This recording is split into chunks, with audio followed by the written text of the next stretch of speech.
ជំរាបសួរពុកម៉ែបងប្អូនទាំងអស់គ្នាវីដេអូនេះផ្សាយជូនបងដែលទិញទុកចិត្តអ្នកលក់ជារឿងដែលត្រឹមត្រូវបំផុតក្នុងការទិញអីវ៉ាន់តាមអនឡាញបងប្អូនទាំងអស់គ្នាត្រូវប្រុងប្រយ័ត្នឲ្យបានខ្ពស់ប្រយ័ត្នចំជន់ខិលខូចមកប្រឡប់លួចបងប្អូនទាំងអស់គ្នាចាសម្រាប់ខ្ញុំមានទីតាំងជាក់លាក់នៅទីរួមស្រុកស្ទងខេត្តកំពង់ធំផ្លូវជាតិលេខ 6A គីឡូ213 214វីដេអូនេះថតនៅថ្ងៃទី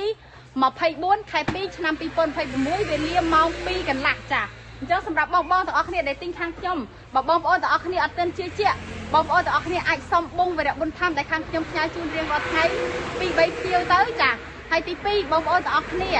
អាចសុំមើលចាអវ៉ាន់ជាក់ស្ដែងបានចាចំណុចទី3បងប្អូនទាំងអស់គ្នាតាមដានពេកខ្ញុំឲ្យបានយូរដើម្បីបង្កើនទំនុកចិត្តក្នុងការវេលុយកុំឲ្យបងប្អូនទាំងអស់គ្នាវេលុយឲ្យមានការភ័យខ្លាចអញ្ចឹងទីតាំងរបស់ខ្ញុំមានជាក់លាក់ឥឡូវនេះអវ៉ាន់យើងច្រកដាក់លើលំង